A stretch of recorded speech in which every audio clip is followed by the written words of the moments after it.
Ainda falando sobre as primeiras ações do governo Lula, o presidente assinou um decreto que muda as regras para aquisição e registro de armas de fogo no país. Senadores de oposição já anteciparam a intenção de derrubar esse decreto. Para falar mais sobre esse assunto, a gente recebe o senador pelo PP do Rio Grande do Sul, Luiz Carlos Reis. Tudo bem, senador? Mais uma vez, muito obrigado por participar aqui da programação da Jovem Pan. Bem-vindo.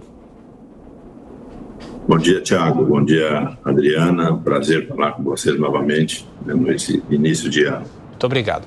Bom, senador, essa discussão sobre as armas permeou todo o governo de Jair Bolsonaro e o governo que agora começa a trabalhar já dizia que iria revogar essas principais medidas. De que forma o senhor, como é um defensor dessa possibilidade de voltar ao que foi revogado?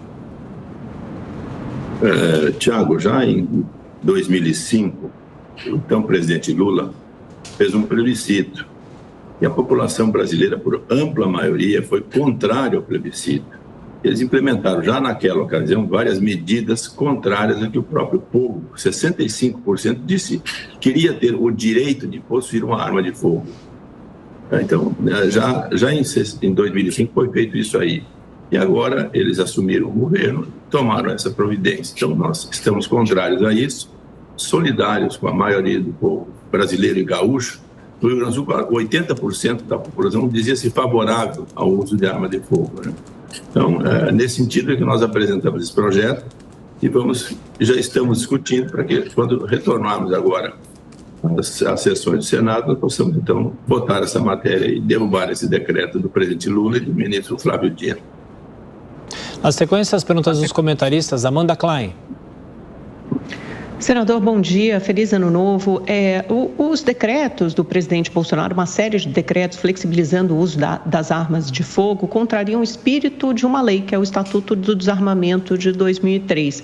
O plebiscito não proibiu a comercialização das armas. A maioria da população brasileira votou a favor da comercialização das armas, mas foram impostas leis duras e rígidas para essa comercialização. Portanto, para rever isso, seria importante que um novo projeto de lei fosse aprovado e analisado pelo Poder Legislativo. Mas isso em nenhum momento foi feito durante o governo Bolsonaro.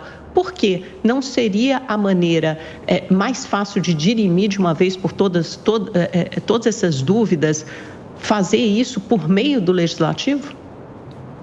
Trabalhamos muito esse assunto, inclusive o senador Marcos Duval era um relator dessa matéria, e infelizmente nós não tivemos quórum suficiente para fazer essa matéria avançar ainda no Senado, na CCJ. Discutimos amplamente esse assunto, né? E nós não conseguimos quórum suficiente, e foi debatido sim, então essa matéria ficou pendente de ser votada no Senado Federal, na CCJ. Marcos Duval fez um excelente relatório, nós trabalhamos junto com ele esse tema e não conseguimos resolver esse impasse. O impasse passou e esse assunto também deve ser retomado. Um projeto de lei que a gente quer, nesse instante, é o decreto para derrubar o decreto do presidente Lula e do ministro Flávio Dino. Sua pergunta, Roberto Mota. Bom dia, senador. Na sua opinião, Roberto. Na sua opinião, por que existe essa obsessão do PT, do PSOL, de outros partidos de esquerda, em proibir armas legais, enquanto nenhuma medida foi anunciada ou é tomada em relação aos arsenais de guerra nas mãos das facções do narcotráfico, que inclusive aqui no Rio de Janeiro incluem granadas, metralhadoras antiaéreas? Na sua opinião, por que isso? Roberto, esse debate nós já tivemos em 2005. Eu era deputado naquele instante, quando a sociedade brasileira fez esse debate, né, amplamente. E não se tem atitude nenhuma com relação à ilegalidade. E o contrabando é muito grande. Eu moro na fronteira com a Argentina. Fronteira com a Argentina, com o Uruguai, com o Paraguai, principalmente, outras fronteiras, é onde entram essas armas ilegais, clandestinas, abastecendo o crime organizado no Brasil inteiro. Uma forma, inclusive caiu o número de contrabando dessas armas, esse pessoal continua livre, né? Eles usam e não tem registro, não tem nada, não tem Polícia Federal, não tem Exército, ninguém controla esse pessoal.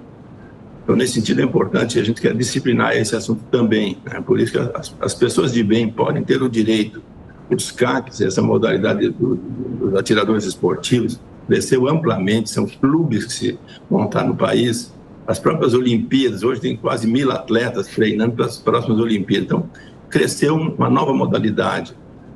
O crime também decaiu, se pegaram em 2017, 18, 19, 20, em 2021, 22, decaiu os crimes também no país. Então, nesse sentido, nós ajudamos também a combater o próprio crime organizado com a possibilidade das pessoas de bem poderem ter a sua arma legalmente. Senador, como deve ser e quem deve liderar os trabalhos de oposição esse ano no Senado? O ex-presidente Bolsonaro ainda deve ter influência nesse movimento? Nós já estamos trabalhando, tem 2 candidatos que se opõem ao Rodrigo Pacheco, que é o senador Girão, também o senador do Rio Grande do Norte.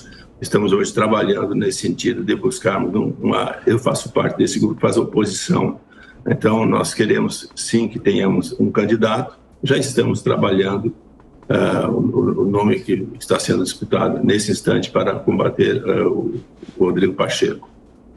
O senador, para derrubar esse decreto das armas, de que maneira que os parlamentares devem se articular? Porque a gente tem, no dia 1º de fevereiro, a posse do novo Congresso e nem todos os atuais senadores ficam. Muito pelo contrário, né? Essa renovação foi menor, mas de qualquer forma, outros parlamentares assumem os cargos em fevereiro. Até lá é possível discutir isso ou tem que esperar a volta do recesso, a volta dos trabalhos? Tiago, esse processo agora não tem, as sessões não funcionam, não existem sessões no Senado e nem na Câmara dos Deputados. Nós teremos que retomar com o novo Congresso que vai assumir agora em fevereiro, né? Então, em fevereiro, as comissões irão ser articuladas, a presidência da Casa será também discutida e votada, e as comissões, e nas comissões ou no plenário, é que nós pretendemos discutir esse tema com o novo Congresso. O atual Congresso não está funcionando, não está deliberando nada nesse instante. Portanto, é importante nós assumirmos essa nova legislatura e os nomes que vão compor o Senado, o Rogério Marinho, o Girão ou o Rodrigo Pacheco, são os nomes que hoje estão disputando as eleições do Senado. E nós vamos trabalhar esse tema e esse também já é um dos temas que vão entrar na próxima campanha para presidente do Senado. Bom, temos tempo para mais uma pergunta de cada um dos comentaristas. Roberto Mota, agora você. Senador, o senhor acha que alguma coisa poderia ser feita pelo Congresso para esclarecer essa questão que o senhor apresentou aqui, né? Que as armas do crime vêm do contrabando e não dos CACs, né? Porque parece que eu sou a única voz na mídia dizendo isso. A maioria da mídia colabora com essa fantasia de que as armas dos CACs é que vão alimentar o crime, né? O que é uma mentira óbvia, mas às vezes parece que eu sou a única pessoa apontando isso. Fiquei muito satisfeito de ouvir isso do senhor e gostaria de saber se o senhor acha que o Congresso poderia fazer alguma coisa para esclarecer a população a verdade sobre isso. Certo, isso aí foi um debate importante. Você fala, Jovem Pan nos ajudou, Bandeirantes ajudou, poucos canais de rádio, televisão. Recordo, os artistas globais faziam uma campanha intensa, né? Toda a Globo fazia campanha contra o projeto, naquela ocasião do referendo popular de 2005. Havia uma campanha massiva, né, em cima dos meios de comunicação, dos grandes meios de comunicação, e poucos estavam do nosso lado. Então, mas mesmo assim a população foi sensível a esse processo, porque todos querem o direito. Eu citava o caso de uma senhora, ela teve que responder um processo, uma pessoa com 82 anos de idade no Rio Grande do Sul, porque ela tinha uma arma de fogo e se defendeu e matou um bandido, respondia um processo. Se o bandido tivesse matado aquela senhora, não aconteceria nada com ele. É uma senhora no interior do Rio Grande do Sul.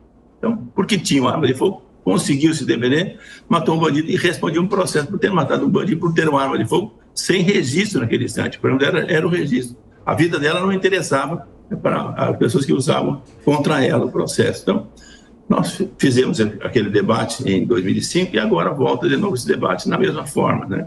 Já era uma promessa de campanha do presidente Lula, nos seus discursos de campanha, que isso aconteceria. Bom, fizeram e nós estamos nos articulando agora para mostrar na sociedade brasileira. Então, sim, é uma forma de nós termos que fazer, chegar à população, o que é importante, o direito deles poderem estarem armados dentro das regras, comprar o armamento, a munição, dentro de leis, regras que a gente possa ter no Exército Brasileiro e também da própria Polícia Federal. Para fechar, Amanda. Senador, parece que o problema é que as regras foram tão flexibilizadas, dando acesso à população civil a armas de grosso calibre, milhares de munições, que o número de CACs triplicou desde 2019. Você tem um número maior de CACs hoje do que você tem de militares das Forças Armadas, de policiais civis, de policiais militares. Todos os dados e estudos mostram que países com menor circulação de armas têm também uma menor taxa de criminalidade. A criminalidade no ano passado não caiu porque aumentou o número de armas nas mãos de cidadãos.